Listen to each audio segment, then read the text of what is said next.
Vigilância em saúde, assistência farmacêutica, ciência, tecnologia, inovação em saúde. Está no ar o podcast do projeto Integra. Integra Podcast. Olá, bem-vindas, bem-vindos a mais um episódio do Integra Podcast. Eu sou Silvana Nair Leite, eu sou professora da Universidade Federal de Santa Catarina e coordeno o Instituto Escola Nacional dos Farmacêuticos, que é um dos organizadores aqui do nosso projeto, o Projeto Integra, que é um projeto construído e executado em parceria entre o Instituto Escola Nacional dos Farmacêuticos, a Fundação Oswaldo Cruz, o Conselho Nacional de Saúde e a Federação Nacional dos Farmacêuticos.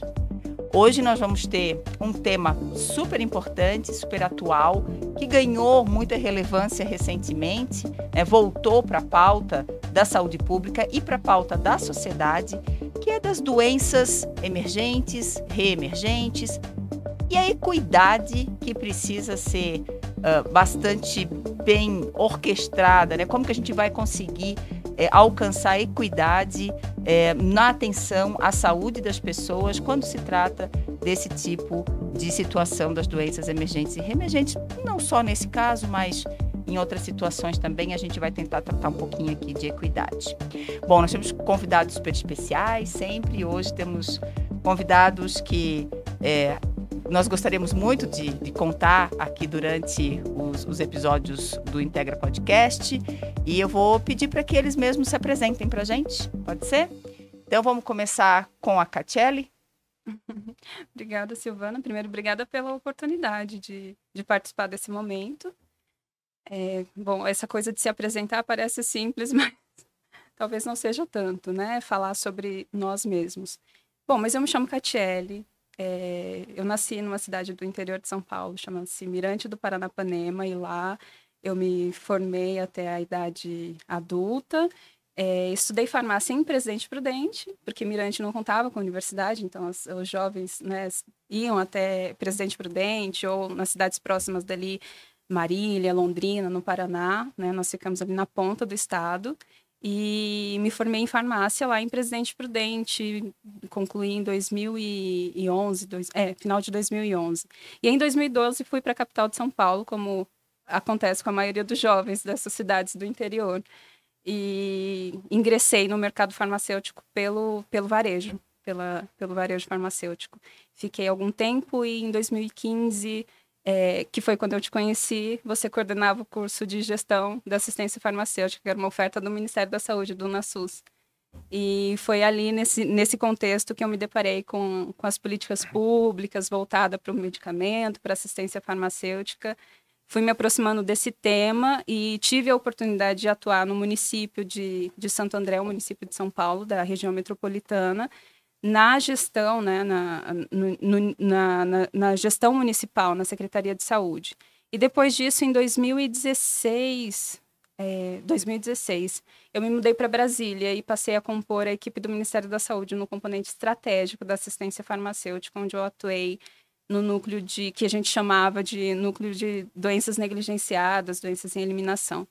E lá eu trabalhei com brucelose, leishmaniose, filariose, tracoma, enfim, todo esse conjunto de doenças. Fiquei lá até início de 2020, em março, bem no período da pandemia, eu fui remanejada para a Secretaria de Vigilância em Saúde, onde eu estou hoje, atualmente. Então, estou trabalhando com vigilância em saúde, mais especificamente no contexto das leishmanioses. Acho que falei um pouquinho, né? Muito bom, muito bom. Bom, temos também o Rafael. Muito bem, muito bem. Obrigado, pessoal, pela oportunidade de estar aqui, apoiando, né, ajudando aqui esse projeto maravilhoso, né, o Integra Podcast. Estou gostando muito dessa iniciativa de vocês aqui. Estou bem feliz, muito obrigado por poder participar.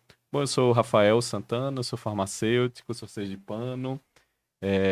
Moro aqui em Brasília há 10 anos, onde eu tive a oportunidade também de trabalhar no Ministério da Saúde, no Departamento de Assistência Farmacêutica, sempre muito envolvido com a área mais de doenças negligenciadas, né? principalmente de acesso a medicamentos para doenças negligenciadas, doenças relacionadas à pobreza.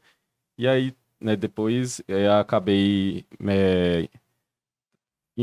tendo a oportunidade de trabalhar, investigar mais sobre essas doenças, né, e concluir meu doutorado com doenças relacionadas à pobreza, avaliando as políticas, né, farmacêuticas, políticas de acesso a esses problemas de saúde. E atualmente sou professor da Universidade de Brasília e estou muito feliz de estar aqui com vocês para discutir esse tema tão importante. Muito bom mesmo. Obrigado. Obrigada, Rafael. Bom, e nada menos que a Ana. Diga pra gente. Eu sou Ana Lúcia Paduello, e para todos verem, eu sou uma mulher preta, estou usando um turbante colorido, estou com um vestido azul, com colar colorido também, e sou do interior de São Paulo, sou de Ribeirão Preto, eu estou conselheira nacional de saúde, represento as pessoas com patologias, no subsegmento de patologias, e sou uma pessoa vivendo com doença rara, né? Eu represento a Associação Brasileira Superando Lúpus, doenças reumáticas e raras. Estou muito feliz porque participei da primeira edição do Projeto Integra, né? Então, foi maravilhoso aquela parte. E agora, podendo ter oportunidade aqui de estar no podcast. Eu não sou farmacêutica, minha formação é na educação, eu sou pedagoga de formação, psicopedagoga, mas eu digo que vocês três, né, são farmacêuticos. Eu estou aqui, o Pinto fora, eu não tô nessa rede, mas vocês são, para nós, essenciais para o nosso cuidado, né? Farmacêutico é um dos profissionais essenciais e tão raros na nossa linha de cuidado com o paciente que faz uso crônico de medicamentos. Um prazer poder contar com você, viu? É um luxo a gente poder contar com você no nosso projeto, já participou de várias atividades e hoje aqui também. Bom, então, muito obrigada, né, para vocês três. Para tratar desse tema, a gente pode citar um capítulo dessa publicação, essa é a publicação mais recente do Projeto Integra, né? É o resultado do 9º Simpósio de Ciência, Tecnologia e Assistência Farmacêutica, chama-se Políticas Públicas Integradas para Fortalecer o SUS, um projeto nacional e participativo de desenvolvimento social. A Ana já reclamou que ainda não recebeu, já vai ficar com esse. E tem um dos temas abordados foi a equidade na abordagem de doenças emergentes e reemergentes. Então, nós tivemos um grupo de debates, né, sobre esse assunto e uma construção de proposições de ações políticas e ações que envolvem nós, farmacêuticos, mas também diversos setores da sociedade, e é um pouquinho disso que a gente vai discutir hoje. Então, eu queria iniciar pedindo para a Catiele contar para a gente assim, o que é isso, como que a gente consegue identificar ou dizer, isso é uma doença emergente ou reemergente. Que classificação é essa? Certo.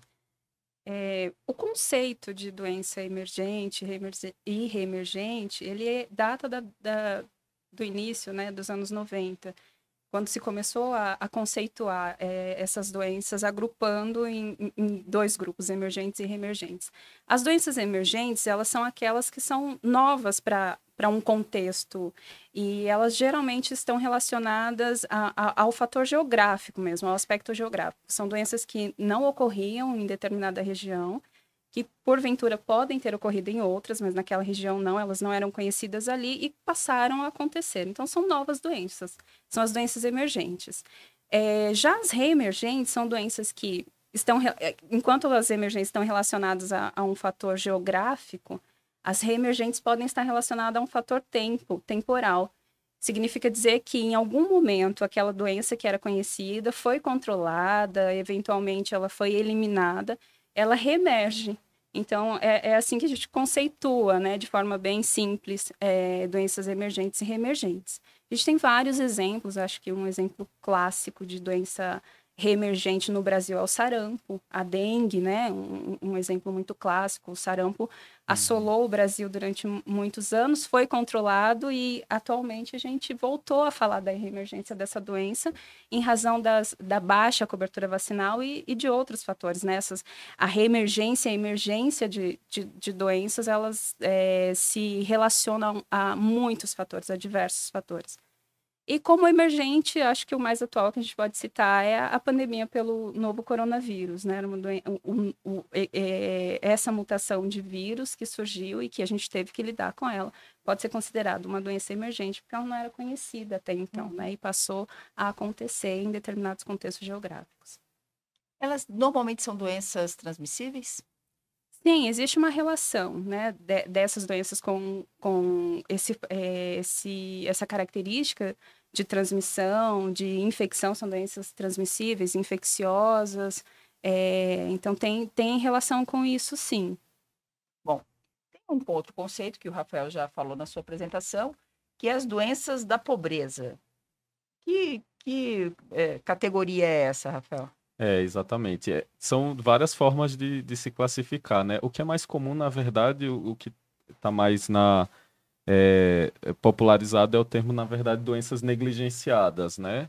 Esse também é um termo antigo, já da década de 70, que foi, inclusive, a Fundação Rockefeller lá nos Estados Unidos que estava apontando que existiam algumas doenças que não tinham interesse da indústria farmacêutica, de uma maneira geral. E aí eles começaram a cunhar esse termo doenças negligenciadas e tal, e isso pegou, né? Isso é o que normalmente todo mundo conhece, entende mais, né? Nos últimos anos, alguns órgãos, a OMS, algumas entidades que estudam sobre o tema, vêm tentando trabalhar mais outro termo, que é o de doenças relacionadas à pobreza.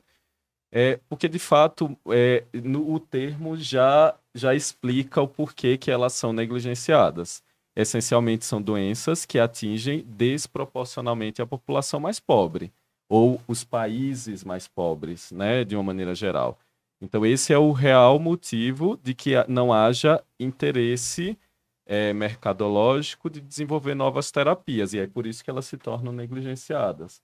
Mas o importante frisar também é que, na verdade, não é apenas a falta de interesse, né, que caracteriza essas doenças, a falta de interesse comercial, né, a falta de pesquisa científica. Tem uma cadeia de negligências aí que parte também do poder público ou dos países, né, principalmente os países em desenvolvimento, que têm mais dificuldade de pesquisar ou de desenvolver tecnologias. Então, tem uma série de questões, né, também. Envolvem doenças, principalmente doenças transmissíveis, como a Catiele falou bem, né?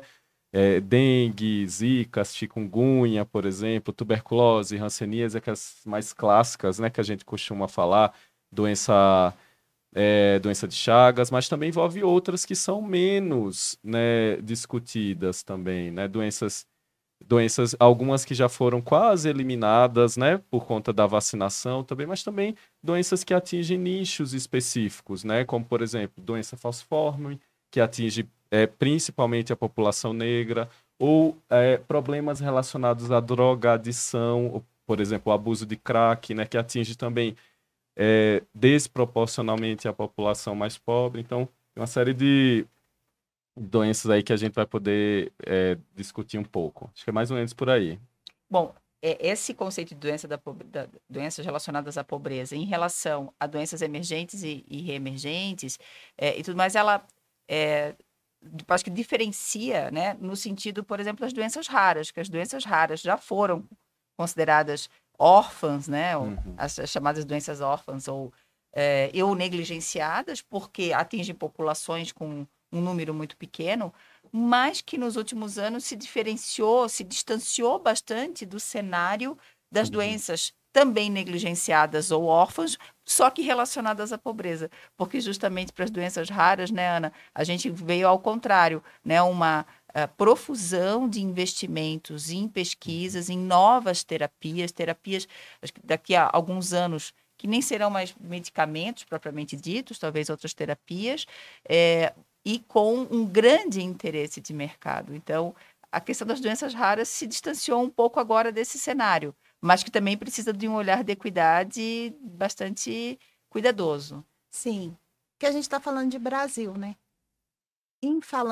Estando no Brasil e dizer que a pessoa com doença rara ou até mesmo com doença falciforme, que mora no norte, e a pessoa que mora na capital de São Paulo, vai ter um outro acesso, né? Muitas vezes a pessoa que mora no norte não vai ter diagnóstico e vai morrer.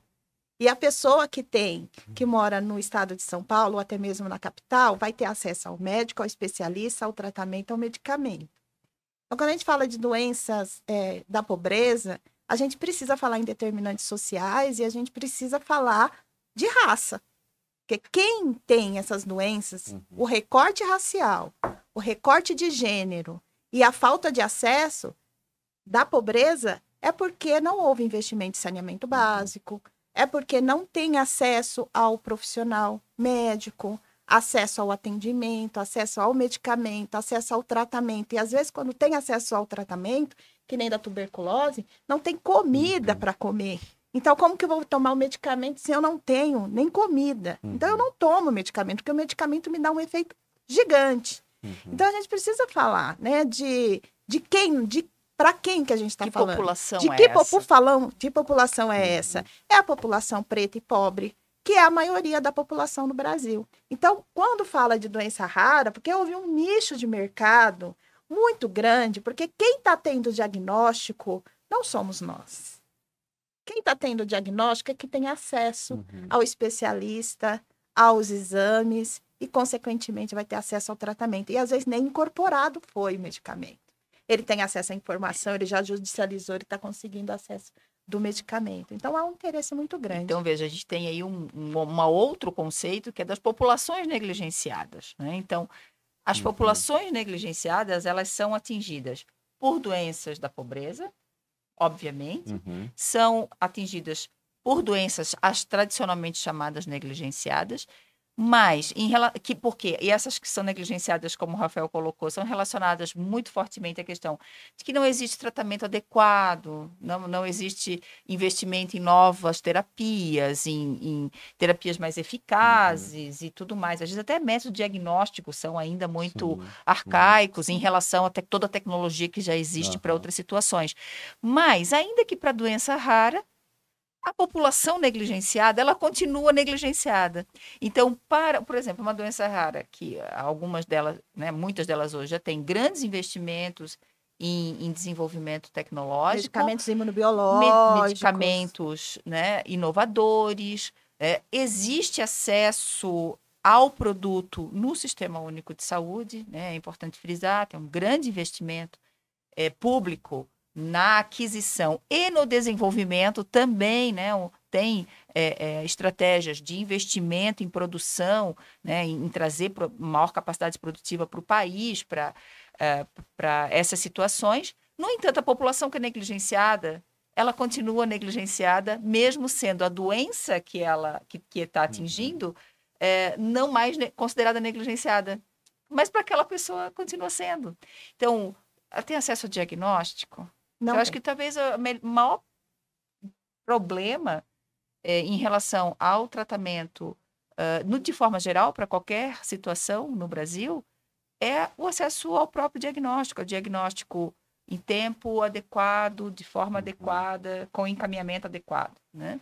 Então, veja, mesmo em situações tão diferentes, nós temos aí situações específicas para o nosso país que está relacionado à região do país, está relacionado à condição do município, né, Rafael? Eu e o Rafael estamos envolvidos em algumas pesquisas aí em relação à diferença entre os municípios, né, a condição que em cada estrutura municipal, porque a saúde começa pelo município, né, pela estrutura da atenção básica, e isso gera diferentes oportunidades de diagnóstico e tratamento adequado para as pessoas no nosso país. Então, gera uma desigualdade bastante importante, né?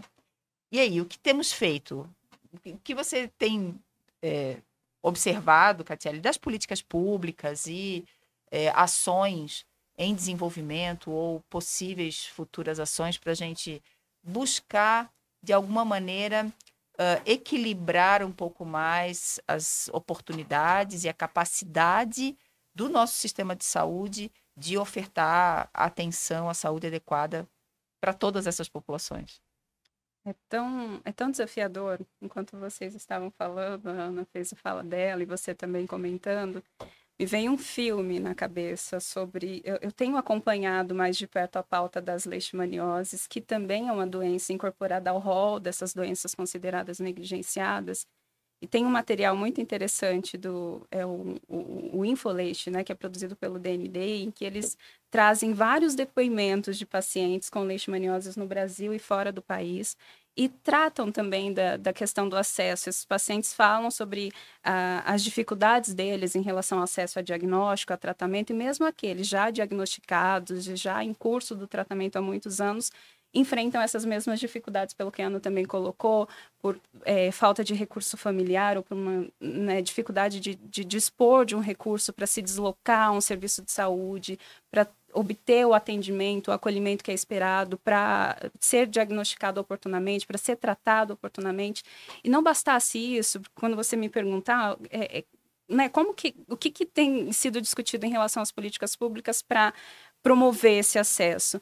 E aí, eu lembrando desse contexto das leishmanioses e desses pacientes em que eu tive acesso ao relato de vida deles, eu me lembro muito do caso da miltefosina, que foi uma droga, o primeiro medicamento de uso oral incorporado para tratar pessoas com leishmaniose tegumentar, né, que são aquelas pessoas que têm uma doença de pele. E a incorporação da miltefosina, ela levou quase 10 anos no SUS para se consolidar. Porque era um medicamento que não tem ainda hoje registro no Brasil, não é produzido por nenhum laboratório público, o Ministério da Saúde compra ele por importação. Então, em 2018 foi publicada a portaria de incorporação da miltefosina, mas ela só teve disponível nos estoques dos estados no início de 2021. Hoje, daquilo que o Ministério da Saúde distribuiu de miltefosina, o que chegou às mãos do paciente, às mãos do usuário, foi assim, 20% daquilo que foi distribuído. E por que isso acontece? Eu me pergunto muito, por que isso acontece? Né? Nós temos a tecnologia, ela foi incorporada, ela seguramente ali como nós temos uma normativa garantindo o acesso, né, a disponibilidade desse medicamento na rede, mas ele não consegue chegar às mãos do paciente. E aí nós temos diversos fatores que podem influenciar esse comportamento, mas o que eu identifico principalmente para as doenças negligenciadas, que estão atreladas que são doenças zoonóticas, doenças de transmissão vetorial. Me parece que a rede ainda lê esse tipo de doença, a rede que eu falo, a atenção à saúde, a atenção primária à saúde, me parece que não se apropriou totalmente desse contexto dessas doenças, e isso fica muito a cargo da vigilância em saúde, trabalhar esse acesso, e acaba que a vigilância não consegue ter a mesma capilaridade da atenção primária à saúde para alcançar esses pacientes. Então, assim, são diversos fatores, Silvana, mas me veio muito à mente, me veio muito à tona essa experiência da miltefosina, um medicamento que demorou uma década para ser incorporado. Quando foi incorporado, demorou mais 2 anos para ser adquirido, chegar até a rede, e depois de chegar à rede, nós temos aí 2 anos, vamos para 3 anos de implementação do uso na rede, e ainda temos 30%, 20% dos pacientes alcançando aquilo que está disponível na rede, né? Então, ou seja, tem mais barreiras aí do que a gente muito mais consegue e prever. Esse é um exemplo bom, inclusive, né, Catiele, porque a miltefosina também a nível veterinário, né, o mesmo medicamento que trata o calazar, né, e chegou muito antes, né, para a saúde animal do que para a saúde humana. Tem uma série de barreiras aí, né, que a gente que vocês colocaram bem, que a gente precisa enfrentar, né, para que esses medicamentos cheguem, né, à população. E eu acho que passa muito também, Silvana, em relação ao que a Ana estava tratando. Falta a gente também, primeiro, reaquecer esse debate também, que eu acho que é o que a gente está fazendo aqui, né, nesse compromisso também, mas chamar a atenção para essas populações também, né? Tem uma série aí de barreiras e de condicionantes que vão fazendo com que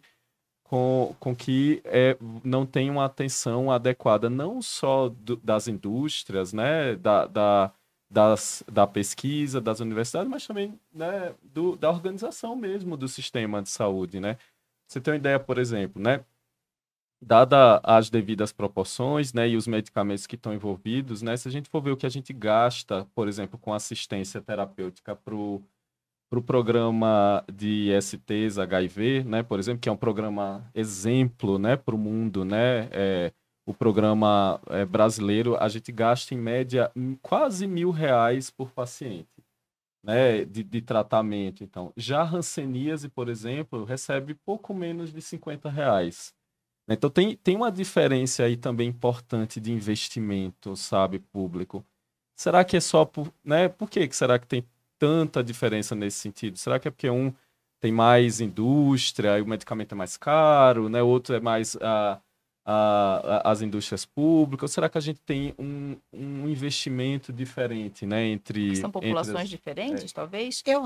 Eu acho que tem o componente mobilização social. Exatamente. Não existe mobilização social para hanseníase, tá? Mas o HIV e AIDS, eles se mobilizaram no mundo.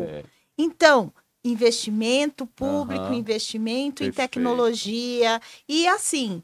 Faltou medicamento? Mobiliza novamente. Faltou e mobiliza novamente, então não tem mobilização. Organização da sociedade. Organização civil. E olha que talvez civil. Das negligenciadas, a hanseníase seja uma das que mais sejam mobilizadas. Não é das piores.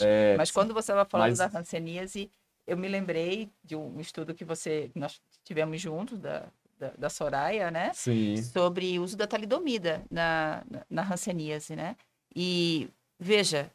A essa altura do campeonato, nós ainda utilizamos talidomida, é uma coisa que assusta, muitas pessoas não fazem ideia, né, disso, que ainda temos um enorme uso de talidomida no Brasil por conta da hanseníase evoluindo, né, então já é um sintoma de que temos alguma coisa errada, porque há necessidade, aumentou. Porque é uma doença bastante caracterizada com componentes sociais, né, e que nós temos grande problema de controle de uso. Então, nós ainda temos malformação por uso de talidomida nesse país. Equivocado, né?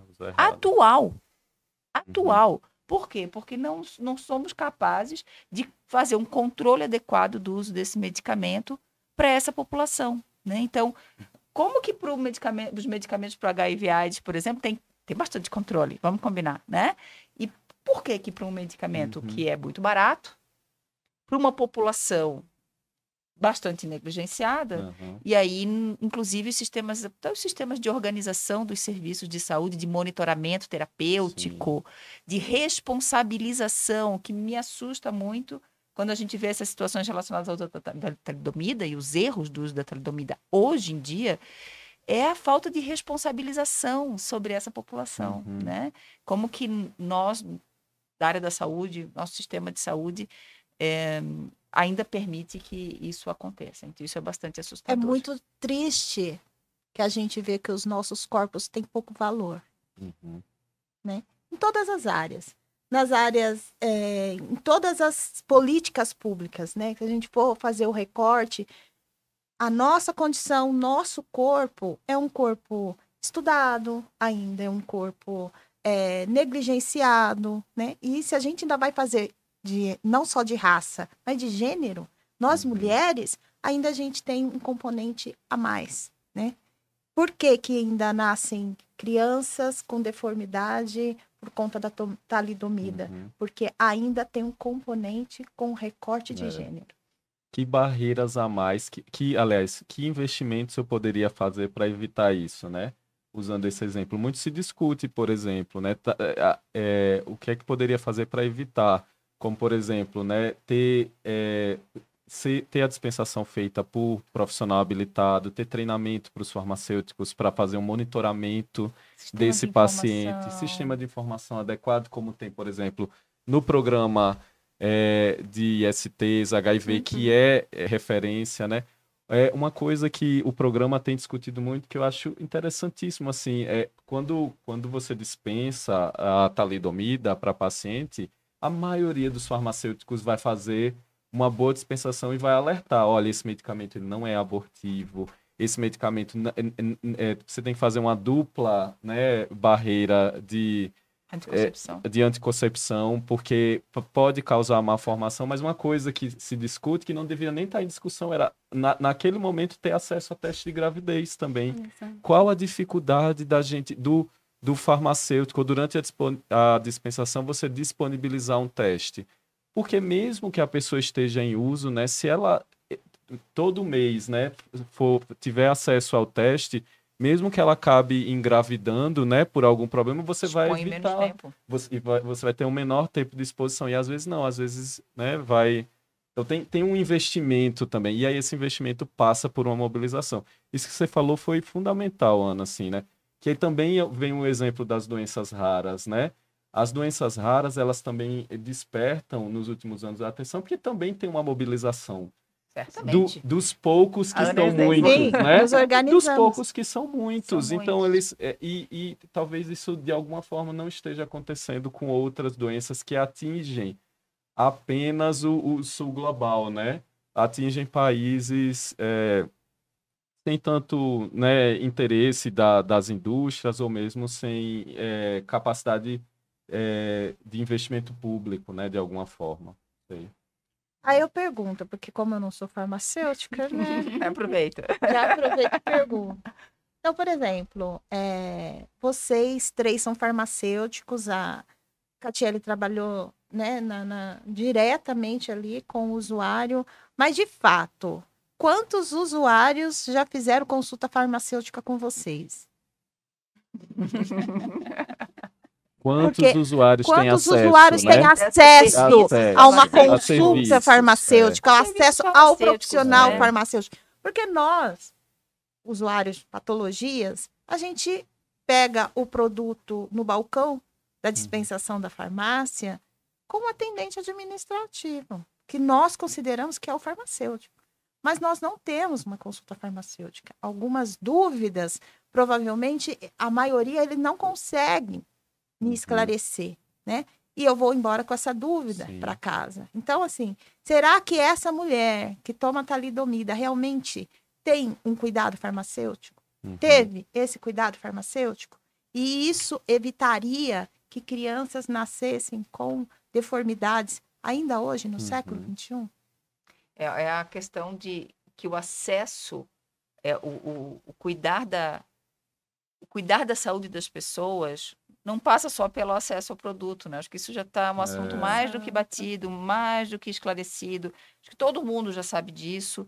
No entanto, ainda é muito mais contundente um investimento em aquisição de produtos do que em desenvolvimento de serviços, né? O monitoramento terapêutico, por exemplo. E se a gente for para as doenças raras, e aí vamos falar que o custo do tratamento é muito alto para o sistema de saúde, ainda assim não temos um bom sistema de monitoramento. Nós não temos dados de acompanhamento muito claro sobre resultados em saúde bem objetivos, né, que possam ser utilizados como avaliação para essas terapias que têm sido incorporadas, por mais que os protocolos, né, sempre indiquem, né, os métodos de monitoramento, as formas de monitoramento dessas terapias, os protocolos, né, o Rafael estudou isso, né, a qualidade dos protocolos clínicos das diretrizes terapêuticas que nós temos no Brasil, para as doenças que têm medicamentos incorporados de muito alto custo, nós temos protocolos clínicos bastante bem construídos, com métodos de monitoramento, só que na prática, nos serviços de saúde, poucas são as unidades que estão fazendo monitoramento terapêutico até para as doenças raras ou de incorporações de medicamentos muito caros, né? Então, imagina para as doenças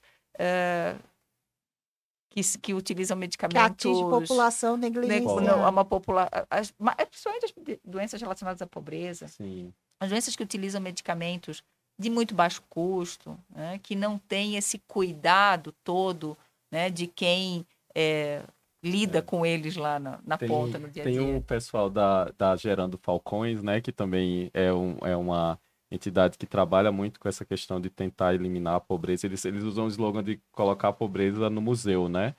E tem uma frase do CEO deles que ele fala que eu acho bem, bem importante. Assim, para combater a pobreza, a gente não pode ter qualquer profissional, assim, ou qualquer investimento. A gente precisa de ciência hard, a gente precisa de ciência, ele usa a expressão, a gente precisa de ciência de foguete. A gente precisa ter os melhores profissionais, os mais capacitados. Na prática, né, Kátia, a gente vê muito isso em todos os entes federados, ou mesmo nos diversos espaços, a gente não vê isso. Não tem esse olhar de que, para cuidar dessas doenças, a gente precisa dos melhores profissionais. Parece que a formação dos profissionais ou a estruturação dos serviços, ele não é feito para as pessoas, é feito de acordo com os produtos.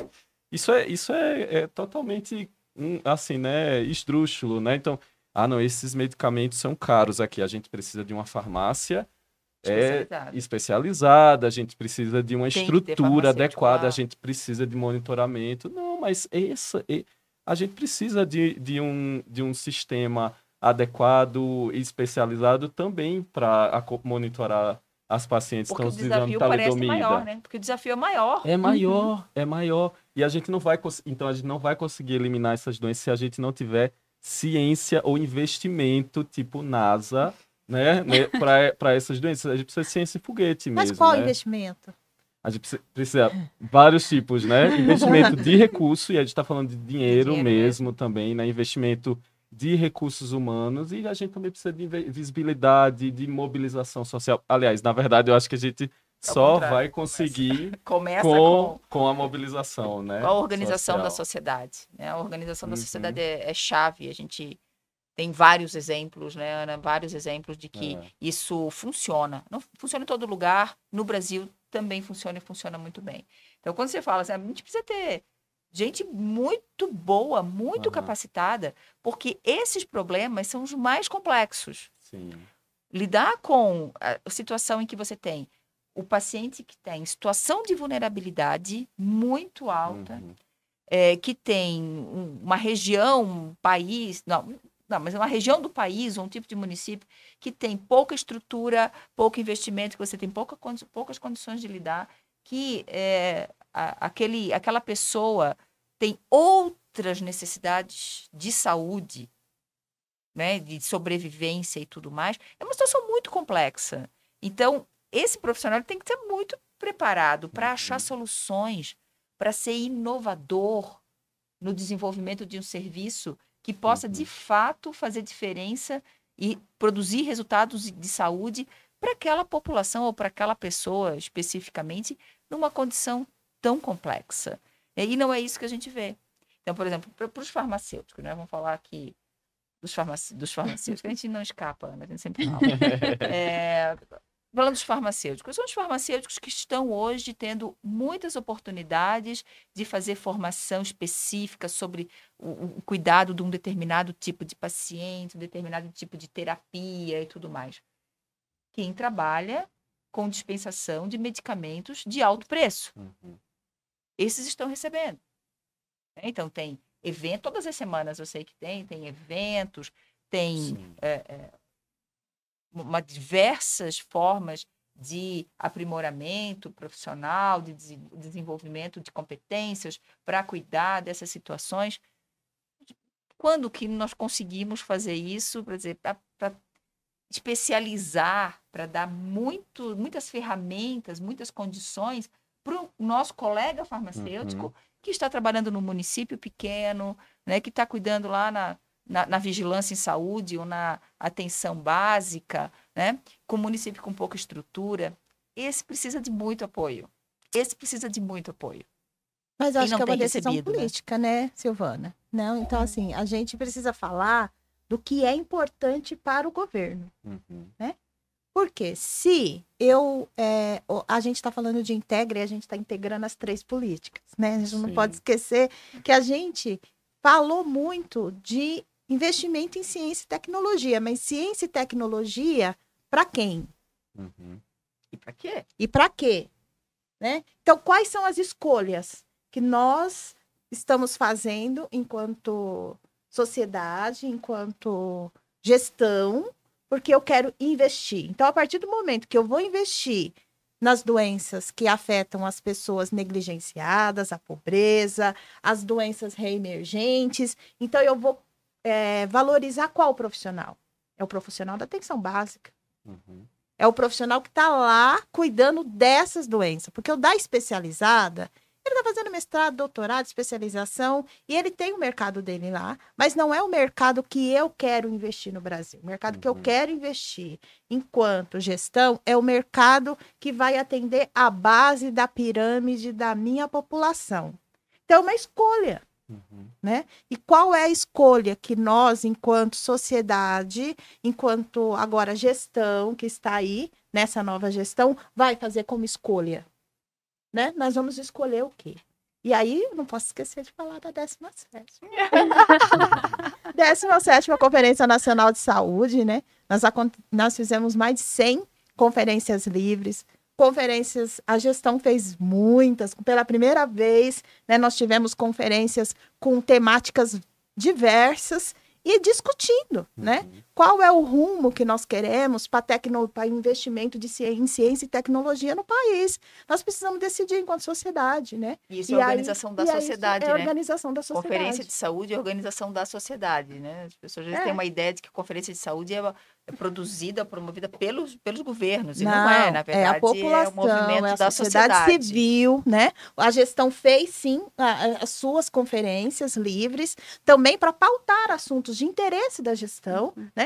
Mas a sociedade civil organizada de várias áreas também fizeram as suas conferências e está indo as propostas para a 17ª. Porque enquanto sociedade, enquanto saúde, para os próximos 4 anos, nós vamos decidir qual o rumo que queremos, né? Qual o Brasil que queremos. Porque o Brasil que temos já está dado, né? Então, nós precisamos dizer, né, para a nossa gestão, para o nosso governo, o que é que nós queremos como investimento. Nós vamos continuar privilegiando as pessoas que têm acesso à especializada, ou nós vamos realmente eliminar as doenças emergentes e reemergentes da base da pirâmide, que é a maioria da sociedade, a maioria da população.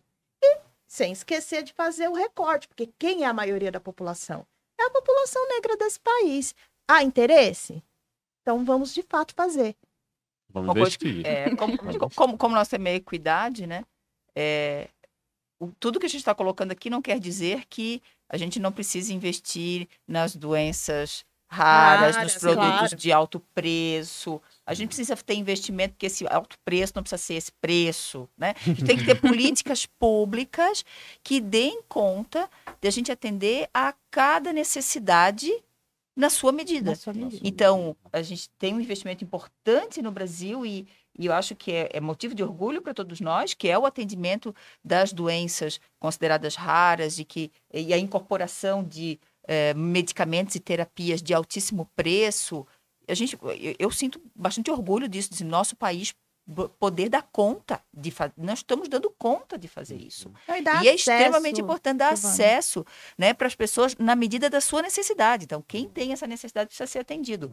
Mas isso não pode deixar para trás ou como esquecer que ainda temos outros problemas muito importantes, atingindo grandes populações, as populações mais vulneráveis, que precisam também de investimento, precisam também de competência, né, de desenvolvimento tecnológico para aquilo. Desenvolvimento tecnológico não é só desenvolver medicamento, terapia, não. É desenvolver sistema de informação, é desenvolver modelos de serviços. Isso também é investimento. Atendimento, né? Atendimento, técnicas de atendimento, né? Isso também é tecnologia. Aí eu preciso confessar, né, gente? Eu sou uma pessoa que vive com doença rara há 20 anos, né? E eu só estou aqui desta forma, com uma doença rara, porque eu tive acesso a diagnóstico no tempo certo, ao tratamento no tempo certo, e estou em remissão há 10 anos.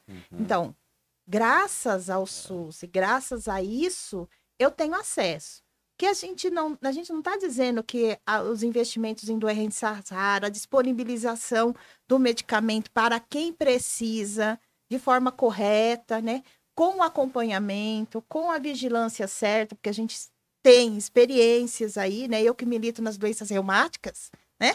Que é um campo de muita incorporação em tecnologia, sei a diferença que faz ter acesso no tempo certo do medicamento, do tratamento, mas também a gente sabe que tem medicamento que se perde, porque não tem a vigilância correta, não tem a dispensação correta, Sim. não tem o armazenamento correto, e quem perde é o SUS. Todos nós perdemos. A gente não adianta investir só em medicamentos Não. caros se esse acesso não se dá Não é corretamente, qualificado, né? não é qualificado. Eu vi um dado que eu acho interessante também, que eu uso até nas aulas também, que é exatamente sobre isso. Há pouco tempo o Ministério, inclusive, investiu em novas insulinas, né, insulinas análogas, que é fundamental também, mas eu estava vendo que tinha um estudo mostrando que de cada 4 pacientes com diabetes, só um hoje no Brasil está com a sua glicemia controlada, né? Então, Não é só produto. não é só o produto, Não né? é só Se a o gente produto. não está conseguindo, se a gente não consegue o básico, né, que é controlar a glicemia, a gente vai estar tendo prejuízos, né, econômicos, Se mas não tem sobretudo resultado em prejuízos saúde, se não humanos, tem né? resultado em saúde, não Não é? faz sentido. Eu Controle. preciso Tava finalizar. tão bom, como que pode isso? Eu sou muito rápida. É muito rápido. Muito rápida. Nós temos que voltar, tá, gente? Já vamos encomendar um próximo, viu? Aí. Vocês topam, então, né? Já fica logo. Gente, muitíssimo obrigado pela conversa de hoje, por compartilhar, né, as suas experiências e um pouco de esperança também e do que nós batalhamos aí no dia a dia, cada um na sua batalha e todos juntos nas lutas, né, Ana, para uma melhor condição de saúde da nossa população, que é sempre a finalidade. Então, muitíssimo obrigada. Obrigado também. Estamos Foi um convocando prazer. aqui, né? Convocando os colegas, né? A dar visibilidade a essas questões. Então, É muito isso feliz, muito feliz Muito bom. por isso. Muito obrigada.